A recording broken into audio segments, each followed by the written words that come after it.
नमः सूर्याय चन्द्राय मङ्गलाय बुधाय च गुरुशुक्रशनिभ्यश्च राहुवे केतुवे नमः। मृत्युञ्जयाय रुद्राय नीलकण्ठाय शम्भवे अमृतेशाय शर्वाय महादेवाय ते नमः। सर्वमङ्गलमाङ्गल्ये शिवे सर्वार्थसाधके शरण्ये त्र्यम्बके गौरी नारायणे नमोस्तुते। ನಮಸ್ಕಾರ. ಯಾಜ್ಞವಲ್ಕ್ಯ ಅಸ್ಟ್ರೋ ಮತ್ತು ವಾಸ್ತು ಯೂಟ್ಯೂಬ್ ಚಾನಲ್ ವೀಕ್ಷಕರಿಗೆ ಆತ್ಮೀಯವಾದ ಸ್ವಾಗತ.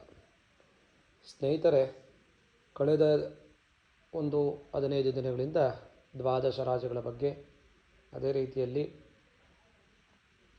ಸಂಖ್ಯಾಶಾಸ್ತ್ರದ ಬಗ್ಗೆ ವಿಶ್ಲೇಷಣೆಯನ್ನು ಮಾಡಿಕೊಂಡು ಬರ್ತಾ ಇದ್ದೀವಿ. 2025ರ ನೂತನ ವರ್ಷದಲ್ಲಿ ಆಂಗ್ಲ ಸಂವತ್ಸರದಲ್ಲಿ ದ್ವಾದಶ ರಾಶಿಗಳ ಬಗ್ಗೆ ಯಾವೆಲ್ಲ ಫಲಗಳನ್ನು ನೋಡಬಹುದು, ದ್ವಾದಶ ರಾಶಿಗಳು ಅಂತೇಳಿ ಅದರ ಬಗ್ಗೆ ವಿಶ್ಲೇಷಣೆಯನ್ನು ಮಾಡಿಕೊಂಡು ಬರ್ತಾ ಇದ್ದೀವಿ.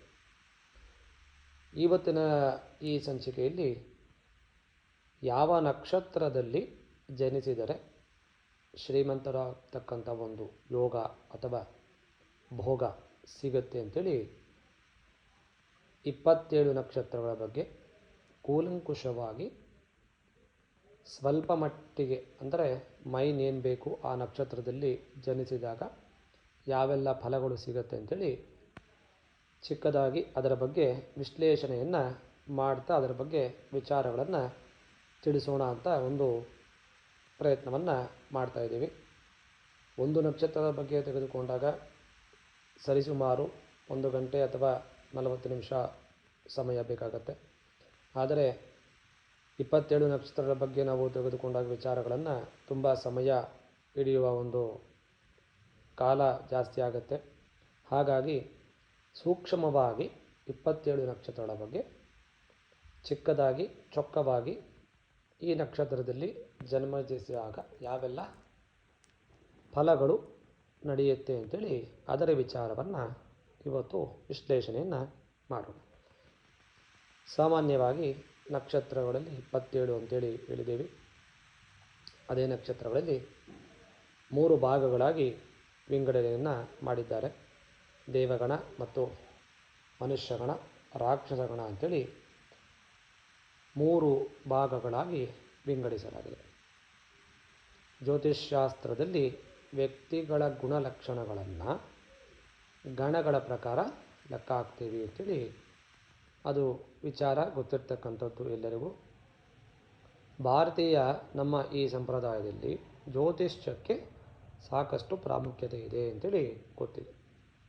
ನಿರ್ದಿಷ್ಟವಾಗಿ ಮಾನವರ ಜಾತಕಗಳನ್ನು ಗ್ರಹಗಳ ಚಲನೆಯ ಆಧಾರದ ಮೇಲೆ ಮತ್ತು ಹುಟ್ಟಿದ ನಕ್ಷತ್ರದ ಆಧಾರದ ಮೇಲೆ ಅಂದಾಜು ಮಾಡಿ ಅದರ ಮೇಲೆ ಫಲಗಳನ್ನು ಹೇಳ್ತಕ್ಕಂಥ ಒಂದು ಪ್ರಕ್ರಿಯೆ ಅಂತೇನು ಹೇಳ್ತೀವಿ, ಅದು ಬಹಳ ಹಿಂದಿನಿಂದ ಬಂದಿರತಕ್ಕಂಥ ಒಂದು ವಿಷಯ.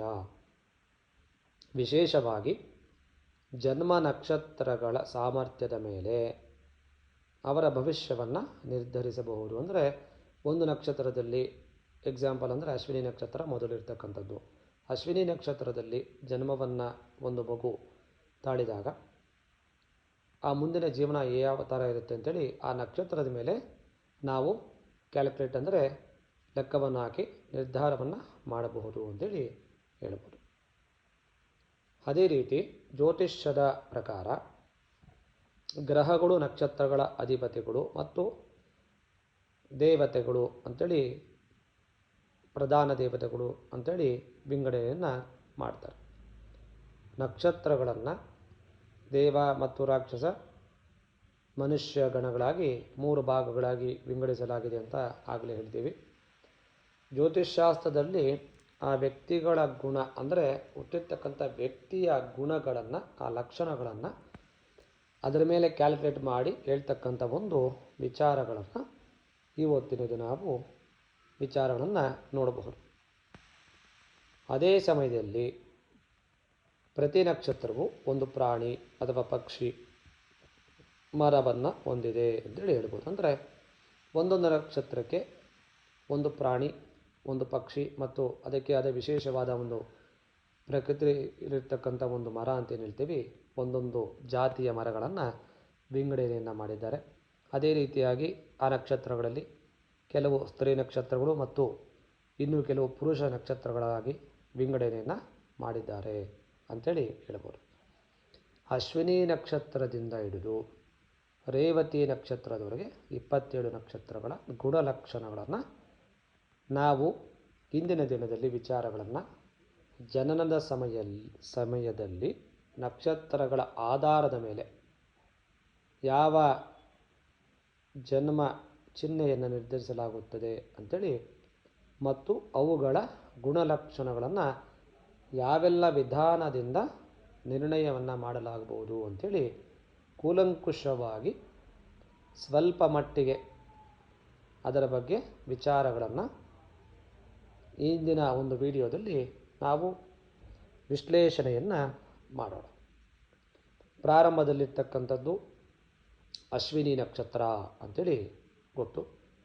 ಸಾಮಾನ್ಯವಾಗಿ ಈ ಅಶ್ವಿನಿ ನಕ್ಷತ್ರದಲ್ಲಿ ಹುಟ್ಟಿರ್ತಕ್ಕಂಥ ವ್ಯಕ್ತಿಗಳು ಬಹಳ ಸುಂದರವಾಗಿ ಕಾಣುವ ಒಂದು ಸಮರ್ಥರಾಗಿರ್ತಾರೆ ಮತ್ತು ಅದೇ ರೀತಿಯಲ್ಲಿ ನೀತಿವಂತರು ಮತ್ತು ಒಳ್ಳೆಯ ಪ್ರೀತಿಯ ಭಾಷಣವನ್ನು ಮಾಡ್ತಕ್ಕಂಥ ವ್ಯಕ್ತಿಗಳು ಈ ಅಶ್ವಿನಿ ನಕ್ಷತ್ರದಲ್ಲಿ ಜನಿಸುತ್ತಾರೆ ಅಂತೇಳಿ ಹೇಳ್ಬೋದು. ನಂಬರ್ 2 ಭರಣಿ ನಕ್ಷತ್ರ. ಈ ಭರಣಿ ನಕ್ಷತ್ರದಲ್ಲಿ ಜನಿಸಿದವರು ಒಳ್ಳೆಯ ಇಚ್ಛಾಶಕ್ತಿ ಅಂತೇಳಿ ಜಾಸ್ತಿ ಇರುತ್ತೆ. ಅದೇ ರೀತಿಯಲ್ಲಿ ಸಂತೋಷದಿಂದ ಇರ್ತಾರೆ ಆ ನಕ್ಷತ್ರದಲ್ಲಿ ಹುಟ್ಟಿರ್ತಕ್ಕಂಥವ್ರು. ಅದೇ ರೀತಿಯಲ್ಲಿ ಬಹಳ ಸತ್ಯವಂತರಾಗಿರ್ತಾರೆ ಮತ್ತು ಆರೋಗ್ಯಕರವಾಗಿ ಹುಟ್ಟಿರ್ತಕ್ಕಂಥ ವ್ಯಕ್ತಿಗಳು ಈ ಭರಣಿ ನಕ್ಷತ್ರದಲ್ಲಿ ಹುಟ್ಟಿರ್ತಾರೆ ಅಂತೇಳಿ ಹೇಳ್ಬೋದು. 3ನೇ ನಕ್ಷತ್ರ ಕೃತ್ತಿಕಾ. ಈ ನಕ್ಷತ್ರದಲ್ಲಿ ಜನನವನ್ನು ಮಾಡಿರ್ತಕ್ಕಂಥವರು ಬಹಳ ಅದ್ಭುತವಾಗಿರ್ತಾರೆ ಮತ್ತು ಒಳ್ಳೆಯ ಪ್ರಕಾಶಮಾನವಾಗಿ ಅಂದರೆ ಸೂರ್ಯನಂತೆ ಪ್ರಜ್ವಲಿಸುತ್ತಿರುತ್ತಾರೆ ಅಂತೇಳಿ ಈ ಕೃತ್ತಿಕಾ ನಕ್ಷತ್ರದಲ್ಲಿ ಹುಟ್ಟಿರ್ತಕ್ಕಂಥ ವ್ಯಕ್ತಿಗಳಿಗೆ ಹೇಳಬಹುದು. ನಂಬರ್ 4 ರೋಹಿಣಿ. ಈ ನಕ್ಷತ್ರದಲ್ಲಿ ಹುಟ್ಟಿರ್ತಕ್ಕಂಥವರು ಬಹಳ ಸತ್ಯವಾಗಿರ್ತಾರೆ, ಶುದ್ಧವಾಗಿ ಮತ್ತು ಒಳ್ಳೆಯ ಪ್ರೀತಿಯನ್ನು ಕೊಡ್ತಕ್ಕಂಥ ವ್ಯಕ್ತಿಗಳಾಗಿರ್ತಾರೆ. ಅದೇ ರೀತಿಯಲ್ಲಿ ಒಳ್ಳೆಯ ಮನಸ್ಸನ್ನು ಸ್ಥಿರವಾಗಿಟ್ಕೊಂಡ್ಕಂಥ ಒಬ್ಬ ವ್ಯಕ್ತಿಯಾಗಿರ್ತಾರೆ. ಅದೇ ರೀತಿಯಲ್ಲಿ ಒಳ್ಳೆಯ ವಿದ್ಯಾವಂತರು, ಒಳ್ಳೆಯ ವಿದ್ವಾಂಸರು ಸಹ ಆಗಿರ್ತಕ್ಕಂಥ ಲಕ್ಷಣಗಳು ಈ ರೋಹಿಣಿ ನಕ್ಷತ್ರದಲ್ಲಿ ಹುಟ್ಟಿರ್ತಕ್ಕಂಥವರು ಇರ್ತಾರೆ. ನಂಬರ್ 5 ಮೃಗಶಿರ ನಕ್ಷತ್ರ. ಈ ನಕ್ಷತ್ರದಲ್ಲಿ ಹುಟ್ಟಿರ್ತಕ್ಕಂಥವರು ಬಹಳ ಬುದ್ಧಿವಂತರಾಗಿರ್ತಾರೆ ಅಂತೇಳಿ ಹೇಳ್ಬೋದು. ಅದೇ ರೀತಿಯಲ್ಲಿ ಯಾವುದೇ ಕೆಲಸವನ್ನು ಮಾಡಬೇಕಂದ್ರೆ ಬಹಳ ಉತ್ಸಾಹದಿಂದ ಒಳ್ಳೆಯ ಉತ್ಸಾಹ ಭರಿತವಾಗಿ ಕೆಲಸಗಳನ್ನು ಮಾಡ್ತಕ್ಕಂಥ ಒಬ್ಬ ವ್ಯಕ್ತಿ ಅಂದರೆ ಈ ಮೃಗಶಿರ ನಕ್ಷತ್ರದಲ್ಲಿ ಜನನವನ್ನು ತಾಳಿರ್ತಾರೆ. ನಂಬರ್ 6 ಆರುದ್ರ ನಕ್ಷತ್ರ. ಈ ನಕ್ಷತ್ರದಲ್ಲಿ ಹುಟ್ಟಿರ್ತಕ್ಕಂಥವರು ಒಂದು ರೀತಿಯಲ್ಲಿ ಕೃತಜ್ಞರಂದರೆ ಏನೇ ಕೆಲಸವನ್ನು ಮಾಡಿದರೆ ಒಬ್ಬ ವ್ಯಕ್ತಿಗೆ ಕೃತಜ್ಞತೆ ಅಂತ ನಾವು ಸೂಚನೆಯನ್ನು ಕೊಡ್ತೀವಿ. ಆ ಒಂದು ಈ ನಕ್ಷತ್ರದ ಹುಟ್ಟಿರೋರಿಗೆ ಸ್ವಲ್ಪ ಮಟ್ಟಿಗೆ ಇರೋದಿಲ್ಲ. ಅಂದರೆ ಅವರ ಬಗ್ಗೆ ಅವರೇ ಹೆಮ್ಮೆ ಪಡ್ತಕ್ಕಂಥ ಒಂದು ವಿಚಾರವನ್ನು ಇಟ್ಕೊಂಡ ಮನಸ್ಥಿತಿಯನ್ನು ಇಟ್ಕೊಂಡಿರ್ತಕ್ಕಂಥವರು. ಅಂದರೆ ತಮ್ಮದ ಪ್ರೀತಿಯನ್ನು ಅವರ ಬಗ್ಗೆ ಅವರೇ ವರ್ಣನೆ ಮಾಡಿಕೊಳ್ತಕ್ಕಂಥ ವ್ಯಕ್ತಿಗಳು ಈ ನಕ್ಷತ್ರದಲ್ಲಿ ಹುಟ್ಟಿರ್ತಾರೆ. ನಂಬರ್ 7 ಪುನರ್ವಸು. ಒಳ್ಳೆಯ ಸ್ವಭಾವದ ವ್ಯಕ್ತಿಗಳು ಮತ್ತು ಕೆಲವೊಂದು ಸಮಯದಲ್ಲಿ ಸ್ವಭಾವ ಬದಲಾವಣೆ ಆಗ್ತಕ್ಕಂಥ ವ್ಯಕ್ತಿಗಳು. ಕೆಲವೊಂದು ಸಂದರ್ಭಗಳಲ್ಲಿ ಸ್ವಲ್ಪ ರೋಗಿಗಳು ಸಹ ಈ ನಕ್ಷತ್ರದಲ್ಲಿ ಹುಟ್ಟಿರ್ತಕ್ಕಂಥ ಒಂದು ಸಂದರ್ಭಗಳು ಜಾಸ್ತಿಯಾಗಿ ಇದೆ ಅಂತ ಹೇಳ್ಬೋದು. ನಂಬರ್ 8 ಪುಷ್ಯ ನಕ್ಷತ್ರ. ಈ ನಕ್ಷತ್ರದಲ್ಲಿ ಜನನವನ್ನು ತಾಳಿರ್ತಕ್ಕಂಥವರು ಬಹಳ ಶಾಂತಿಯಾಗಿರ್ತಕ್ಕಂಥ ವ್ಯಕ್ತಿಗಳು ಅಂತೇಳಿ ಹೇಳ್ಬೋದು. ಅದೇ ರೀತಿಯಲ್ಲಿ ಒಳ್ಳೆಯ ವಿದ್ಯಾವಂತರಾಗಿರ್ತಾರೆ ಮತ್ತು ಧರ್ಮ ಪರಾಯಣ ಅಂದರೆ ದೇವರ ವಿಚಾರವಾಗಿ, ತಂದೆ ತಾಯಿಗಳ ವಿಚಾರವಾಗಿ ಒಳ್ಳೆಯ ಒಂದು ಸನ್ನಡತೆ ಅಂತೇನು ಹೇಳ್ತೀವಿ ಅದರ ಬಗ್ಗೆ ಅಪಾರವಾದ ಭಕ್ತಿಯನ್ನು ಇರ್ತಕ್ಕಂಥ ವ್ಯಕ್ತಿಗಳು ಈ ಪುಷ್ಯ ನಕ್ಷತ್ರದಲ್ಲಿ ಜನನವನ್ನು ತಾಳಿರ್ತಾರೆ ಅಂತೇಳಿ ಹೇಳ್ಬೋದು. ನಂಬರ್ 9 ಆಶ್ಲೇಷ. ಅಂದರೆ ಎಲ್ಲವನ್ನು ಭಕ್ಷಣೆ ಮಾಡ್ತಕ್ಕಂಥ ವ್ಯಕ್ತಿಗಳು ಅಂದರೆ ಹೇಳಬಹುದು. ಅಂದರೆ ಯಾವುದನ್ನು ಕೊಟ್ಟರೂ ಸಹ ಭಕ್ಷಣೆ ಮಾಡ್ತಕ್ಕಂಥವರು ಮತ್ತು ಕೃತಜ್ಞತೆ ಅನ್ನೋದು ಈ ನಕ್ಷತ್ರದಲ್ಲಿ ಹುಟ್ಟಿರ್ತಕ್ಕಂಥವ್ರು ಸ್ವಲ್ಪ ಕಮ್ಮಿ ಇರುತ್ತೆ. ಬಹಳ ಮುಗ್ಧರಾಗಿ ಮತ್ತು ಸಂವೇದನಾಶೀಲರಾಗಿ ಇರ್ತಕ್ಕಂಥ ವ್ಯಕ್ತಿ ಅಂದರೆ ಈ ಆಶ್ಲೇಷ ನಕ್ಷತ್ರದಲ್ಲಿ ಹುಟ್ಟಿರ್ತಕ್ಕಂಥವರು ಇರಬಹುದು. ನಂಬರ್ 10 ಮಖ ನಕ್ಷತ್ರ. ಈ ಮಖ ನಕ್ಷತ್ರದಲ್ಲಿ ಹುಟ್ಟಿರ್ತಕ್ಕಂಥ ವ್ಯಕ್ತಿಗಳು ಬಹಳ ಶ್ರೀಮಂತರು ಅಂತಲೇ ಹೇಳಬಹುದು, ಭೋಗ್ಯವಂತರು ಅಂತಲೇ ಹೇಳ್ಬೋದು. ಅದೇ ರೀತಿಯಲ್ಲಿ ಪಿತೃಭಕ್ತರು ಅಂದರೆ ತಂದೆಗೆ ತುಂಬ ಇಷ್ಟ ಇರ್ತಕ್ಕಂಥ ವ್ಯಕ್ತಿಗಳು ಅಂದರೆ ಈ ಮಖ ನಕ್ಷತ್ರದಲ್ಲಿ ಹುಟ್ಟಿರ್ತಕ್ಕಂಥ ವ್ಯಕ್ತಿಗಳು ಅಂತೇಳಿ ಹೇಳ್ಬೋದು. ಅದೇ ರೀತಿಯಲ್ಲಿ ಎಲ್ಲರನ್ನ ಪ್ರೀತಿ ಮಾಡ್ತಕ್ಕಂಥ ವ್ಯಕ್ತಿ ಅಂದರೆ ಈ ಮಖ ನಕ್ಷತ್ರದಲ್ಲಿ ಹುಟ್ಟಿರ್ತಕ್ಕಂಥ ವ್ಯಕ್ತಿಗಳು. ನಂಬರ್ 11 ಪುಬ್ಬ ನಕ್ಷತ್ರ. ಇವರು ಒಳ್ಳೆಯ ದಾನಿಗಳಾಗಿರ್ತಾರೆ. ಅದೇ ರೀತಿಯಲ್ಲಿ ಅಪಾರವಾದ ದೇವರ ಬಗ್ಗೆ ಕಾಳಜಿಯನ್ನು ಇರ್ತಕ್ಕಂಥ ವ್ಯಕ್ತಿಗಳಾಗಿರ್ತಾರೆ. ವಿಶೇಷವಾಗಿ ತಂದೆ ತಾಯಿಗಳಿಗೆ ಸೇವೆಯನ್ನು ಮಾಡ್ತಕ್ಕಂಥ ವ್ಯಕ್ತಿಗಳು ಮತ್ತು ಅತಿಯಾದ ಅಂದರೆ ರಾಜರಿಗೆ ಸೇವಕರು ಅಂದರೆ ಯಾವ ರೀತಿ ಅಂದರೆ ಒಳ್ಳೆಯ ಈ ನಕ್ಷತ್ರದಲ್ಲಿ ಹುಟ್ಟಿರ್ತಕ್ಕಂಥ ವ್ಯಕ್ತಿಗಳು ಬಹಳ ಶ್ರೀಮಂತರಾಗಿರ್ತಾರೆ ಅಂತೇಳಿ ಹೇಳಬಹುದು. ರಾಜನಂತೆ ಸೇವಕರನ್ನು ಸಹ ಇಟ್ಕೊಂಡಿರ್ತಕ್ಕಂಥ ವ್ಯಕ್ತಿಗಳು ಅಂದರೆ ಈ ಪುಬ್ಬ ನಕ್ಷತ್ರದಲ್ಲಿ ಹುಟ್ಟಿರ್ತಕ್ಕಂಥ ವ್ಯಕ್ತಿಗಳು ಅಂತೇಳಿ ಹೇಳ್ಬೋದು. ನಂಬರ್ 12 ಉತ್ತರ ನಕ್ಷತ್ರ. ಈ ನಕ್ಷತ್ರದಲ್ಲಿ ಹುಟ್ಟಿರ್ತಕ್ಕಂಥವರು ಒಳ್ಳೆಯ ವಿದ್ಯಾವಂತರು ಅಂತೇಳಿ ಹೇಳ್ಬೋದು. ಅದೇ ರೀತಿಯಲ್ಲಿ ಸಂತೋಷದಿಂದ ಜೀವನವನ್ನು ಮಾಡಿ ಒಳ್ಳೆಯ ಭೋಗ್ಯ ಭಾಗ್ಯಗಳನ್ನು ಅನುಭವಿಸ್ತಕ್ಕಂಥ ನಕ್ಷತ್ರ ಅಂದರೆ ಉತ್ತರ ನಕ್ಷತ್ರ ಅಂತೇಳಿ ಹೇಳ್ಬೋದು. ನಂಬರ್ 13 ಹಸ್ತ ನಕ್ಷತ್ರ. ಈ ನಕ್ಷತ್ರದಲ್ಲಿ ಹುಟ್ಟಿರ್ತಕ್ಕಂಥ ವ್ಯಕ್ತಿಗಳು ಉತ್ಸಾಹದಿಂದ ಜೀವನದಲ್ಲಿರ್ತಾರೆ. ಸ್ವಲ್ಪ ಸ್ವಭಾವದಲ್ಲಿ ದುಷ್ಟರಾಗಿರ್ತಕ್ಕಂಥ ಕೆಲವೊಂದು ಸಮಯದಲ್ಲಿ ಸ್ವಲ್ಪ ಸ್ವಭಾವದಲ್ಲಿ ದುಷ್ಟತನ ಅಂತ ಹೇಳ್ತೀವಲ್ಲ, ಆ ಒಂದು ದುಷ್ಟತನದಿಂದ ಹುಟ್ಟಿರ್ತಕ್ಕಂಥ ವ್ಯಕ್ತಿಗಳು ಈ ಹಸ್ತ ನಕ್ಷತ್ರದಲ್ಲಿ ಸಾಮಾನ್ಯವಾಗಿರ್ತಾರೆ. ನಂಬರ್ 14 ಚಿತ್ತಾ ನಕ್ಷತ್ರ. ಈ ಚಿತ್ತಾ ನಕ್ಷತ್ರದಲ್ಲಿ ಹುಟ್ಟಿರ್ತಕ್ಕಂಥ ವ್ಯಕ್ತಿಗಳು ಬಹಳ ಸೌಮ್ಯ ಸ್ವಭಾವದಲ್ಲಿರ್ತಕ್ಕಂಥ ವ್ಯಕ್ತಿಗಳು, ಬಹಳ ಹಾಸ್ಯಮಯ ಇರ್ತಕ್ಕಂಥ ವ್ಯಕ್ತಿತ್ವ ಇರ್ತಕ್ಕಂಥ ಈ ಚಿತ್ತಾ ನಕ್ಷತ್ರದಲ್ಲಿ ಹುಟ್ಟಿರ್ತಕ್ಕಂಥವರು ನೋಡಲು ಬಹಳ ಸುಂದರವಾಗಿರ್ತಕ್ಕಂಥವರು. ಅದೇ ರೀತಿಯಲ್ಲಿ ಬಹಳ ಎಲ್ಲ ಜನರಿಗೂ ಬೇಕಾಗಿರ್ತಕ್ಕಂಥ ವ್ಯಕ್ತಿಯಾಗಿ ಬಹಳ ಪ್ರಸಿದ್ಧಿಯನ್ನು ಸಹ ಪಡೆಯತಕ್ಕಂಥ ವ್ಯಕ್ತಿತ್ವ ಈ ಚಿತ್ತಾ ನಕ್ಷತ್ರದಲ್ಲಿ ಆಗಿರ್ತಾರೆ. ನಂಬರ್ 15 ಸ್ವಾತಿ ನಕ್ಷತ್ರ. ಈ ನಕ್ಷತ್ರದಲ್ಲಿ ಹುಟ್ಟಿರ್ತಕ್ಕಂಥ ವ್ಯಕ್ತಿಗಳು ಬಹಳ ನೀತಿವಂತರಾಗಿ ಸತ್ಯವಂತರಾಗಿರ್ತಾರೆ. ಒಳ್ಳೆಯ ಎಲ್ಲರಿಗೂ ಹಿತವಾದ ಮಾತುಗಳನ್ನು ಆಡ್ತಕ್ಕಂಥ ವ್ಯಕ್ತಿಗಳು ಅಂದರೆ ಸ್ವಾತಿ ನಕ್ಷತ್ರದಲ್ಲಿ ಹುಟ್ಟಿರ್ತಕ್ಕಂಥವರು. ಅದೇ ರೀತಿಯಲ್ಲಿ ಪಿತೃಭಕ್ತರಾಗಿರ್ತಾರೆ ಈ ನಕ್ಷತ್ರದಲ್ಲಿ ಹುಟ್ಟಿರ್ತವರು. ನಂಬರ್ 16 ವಿಶಾಖ ನಕ್ಷತ್ರ ಅಂತೇಳಿ ಹೇಳ್ಬೋದು. ಈ ನಕ್ಷತ್ರದಲ್ಲಿ ಹುಟ್ಟಿರ್ತವ್ರಿಗೆ ಸ್ವಲ್ಪ ಅಸೂಯೆ ಅನ್ನೋದು ಜಾಸ್ತಿ ಇರುತ್ತೆ ಮತ್ತು ಒಳ್ಳೆಯ ಮನೆಯಲ್ಲಿ ಎಲ್ಲರೂ ಗೌರವ ಕೊಡ್ತಕ್ಕಂಥ ನಕ್ಷತ್ರ ಅಂದರೆ ಈ ವಿಶಾಖ ನಕ್ಷತ್ರದಲ್ಲಿ ಹುಟ್ಟಿರ್ತಕ್ಕಂಥವ್ರಿಗೆ ಒಂದು ರೀತಿಯ ಒಳ್ಳೆಯ ಗೌರವ ಸಿಗ್ತಕ್ಕಂಥದ್ದು ಖಂಡಿತ ಆಗುತ್ತೆ. ನಂಬರ್ 17 ಅನುರಾಧ ನಕ್ಷತ್ರ. ಈ ನಕ್ಷತ್ರದಲ್ಲಿ ಹುಟ್ಟಿರ್ತಕ್ಕಂಥವ್ರಿಗೆ ಸ್ವಲ್ಪ ವಿದೇಶ ಪ್ರಯಾಣದ ಬಗ್ಗೆ ಅತಿಯಾದ ಆಸೆ ಅಂತ ಹೇಳ್ತೀವಿ, ಅದೇ ರೀತಿ ಇರುತ್ತೆ. ಬಹಳ ನೀತಿಯಿಂದ ಇರ್ತಕ್ಕಂಥ ಈ ನಕ್ಷತ್ರದಲ್ಲಿ ಹುಟ್ಟಿರ್ತಕ್ಕಂಥವ್ರು. ಅದೇ ರೀತಿಯಲ್ಲಿ ಬಹಳ ಏನೇ ಕೆಲಸಗಳನ್ನು ಮಾಡಬೇಕು, ಕಾರ್ಯಗಳನ್ನು ಮಾಡಬೇಕಂದ್ರೆ ಉತ್ಸಾಹದಿಂದ ಇಷ್ಟಪಟ್ಟು ಮಾಡ್ತಕ್ಕಂಥ ವ್ಯಕ್ತಿತ್ವದವರು ಈ ಅನುರಾಧ ನಕ್ಷತ್ರದವರು ಆಗಿರ್ತಾರೆ ಅಂತೇಳಿ ಹೇಳ್ಬೋದು. ನಂತರ ಸ್ನೇಹಿತರನ್ನು ಹೊಂದಿರತಕ್ಕಂಥ ಸಂತೃಪ್ತಿಯನ್ನು, ಕೋಪದ ಸ್ವಭಾವವನ್ನು ಹೊಂದಿರತಕ್ಕಂಥ ವ್ಯಕ್ತಿಗಳಾಗಿರ್ತಾರೆ. ನಂಬರ್ 19 ಮೂಲಾ ನಕ್ಷತ್ರ. ಸ್ಥಿರ ಮನಸ್ಸಿನ ಅಂದರೆ ಒಂದೇ ಒಂದು ಮನಸ್ಸಲ್ಲಿ ಮಾಡ್ತಕ್ಕಂಥ ಕೆಲಸ ಅಂದರೆ ಹುಟ್ಟಿರ್ತಕ್ಕಂಥವ್ರು ಅಂದರೆ ಮೂಲಾ ನಕ್ಷತ್ರ ಅಂತೇಳಿ ಹೇಳ್ಬೋದು. ಲಕ್ಷ್ಮಿಯ ಮಕ್ಕಳಾಗಿರ್ತಾರೆ ಅಂದರೆ ಒಳ್ಳೆಯ ಆಸ್ತಿವಂತರು, ಧನವಂತರು ಈ ನಕ್ಷತ್ರದಲ್ಲಿ ಹುಟ್ಟಿರ್ತಕ್ಕಂಥವರು ಖಂಡಿತವಾಗಿ ಆಗಿರ್ತಾರೆ ಅಂತೇಳಿ ಹೇಳ್ಬೋದು. ಜೀವನದಲ್ಲಿ ಯಾವುದನ್ನು ಬಂದರೂ ಅದನ್ನು ಈಸಿಯಾಗಿ ಕೆಲಸ ಮಾಡ್ತಕ್ಕಂಥ, ತುಂಬ ಸಂತೋಷವಾಗಿ ಜೀವನವನ್ನು ಎಂಜಾಯ್ ಮಾಡ್ತಕ್ಕಂಥ ನಕ್ಷತ್ರದವರು ಅಂದರೆ ಮೂಲಾ ನಕ್ಷತ್ರದವರು ಅಂತೇಳಿ ಹೇಳ್ಬೋದು. ನಂಬರ್ 20 ಪೂರ್ವಾಷಾಢ. ಇವರು ಸ್ನೇಹಪರ ಹೃದಯವನ್ನು ಹೊಂದಿರತಕ್ಕಂಥ ನಕ್ಷತ್ರದವರಾಗಿರ್ತಾರೆ. ಯಾವುದೇ ಕೆಲಸಗಳನ್ನು ಮಾಡೋದಕ್ಕೆ ಸದಾ ಸಿದ್ಧರಾಗಿರ್ತಾರೆ ಅಂತೇಳಿ ಹೇಳ್ಬೋದು. ಸ್ವಲ್ಪ ಇವರಿಗೆ ಕಲೆಗಳ ಬಗ್ಗೆ ವಿಶೇಷವಾದ ಆಸಕ್ತಿ ಮತ್ತು ಅದೇ ರೀತಿಯಿಂದ ಉತ್ಸಾಹದಿಂದ ಕೆಲಸವನ್ನು ಮಾಡ್ತಕ್ಕಂಥ ನಕ್ಷತ್ರದವರು ಯಾರಪ್ಪ ಅಂದರೆ ಈ ಪೂರ್ವಾಷಾಢ ನಕ್ಷತ್ರದಲ್ಲಿ ಹುಟ್ಟಿರ್ತಕ್ಕಂಥ ವ್ಯಕ್ತಿಗಳಾಗಿರ್ತಾರೆ ಅಂತೇಳಿ ಹೇಳಬಹುದು. ಅದೇ ರೀತಿಯಲ್ಲಿ ಮುಂದಿನ ನಕ್ಷತ್ರ ಬಂದು ಉತ್ತರಾಷಾಢ ನಕ್ಷತ್ರ ಅಂತೇಳಿ ಹೇಳ್ತೀವಿ. ಆ ಉತ್ತರಾಷಾಢ ನಕ್ಷತ್ರದಲ್ಲಿ ಜನನವನ್ನು ಆಗಿರ್ತಕ್ಕಂಥ ವ್ಯಕ್ತಿಗಳು ಯಾವೆಲ್ಲ ಫಲಗಳನ್ನು ನೋಡ್ಬೋದು ಅಂದರೆ ಧಾರ್ಮಿಕವಾಗಿರ್ತಕ್ಕಂಥ ವ್ಯಕ್ತಿಗಳು ಅಂದರೆ ಈ ಉತ್ತರಾಷಾಢ ನಕ್ಷತ್ರದವರು ಅಂತೇಳಿ ಹೇಳಬಹುದು. ಅದೇ ರೀತಿಯಲ್ಲಿ ಈ ನಕ್ಷತ್ರದಲ್ಲಿ ಇರ್ತಕ್ಕಂಥ ವ್ಯಕ್ತಿಗಳಿಗೆ ಸ್ನೇಹಿತರು ಜಾಸ್ತಿಯಾಗಿ ಇರ್ತಾರೆ ಮತ್ತು ಒಂದು ಕೃತಜ್ಞತೆ ಅಂತ ಏನು ಹೇಳ್ತೀವಿ, ಆ ಕೃತಜ್ಞತೆ ಅನ್ನೋದು ಈ ಉತ್ತರಾಷಾಢ ನಕ್ಷತ್ರದಲ್ಲಿ ಹುಟ್ಟಿರ್ತಕ್ಕಂಥವ್ರಿಗೆ ಸಾಮಾನ್ಯವಾಗಿ ಇರ್ತಾರೆ ಅಂತೇಳಿ ಹೇಳ್ಬೋದು.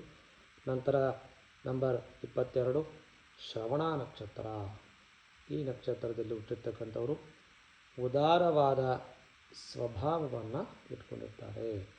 ಅದೇ ರೀತಿಯಲ್ಲಿ ಇವರೂ ಸಹ ಬಹಳ ಖ್ಯಾತಿಯನ್ನು ಮತ್ತು ಪ್ರತಿಷ್ಠೆಯನ್ನು ಶ್ರೀಮಂತ ವ್ಯಕ್ತಿತ್ವದಲ್ಲಿ ಇರ್ತಕ್ಕಂಥ ಒಂದು ನಕ್ಷತ್ರ ಅಂದರೆ ಈ ಶ್ರವಣ ನಕ್ಷತ್ರದವರು ಅಂತೇಳಿ ಹೇಳಬಹುದು. ನಂಬರ್ 23 ಧನಿಷ್ಠ ನಕ್ಷತ್ರ.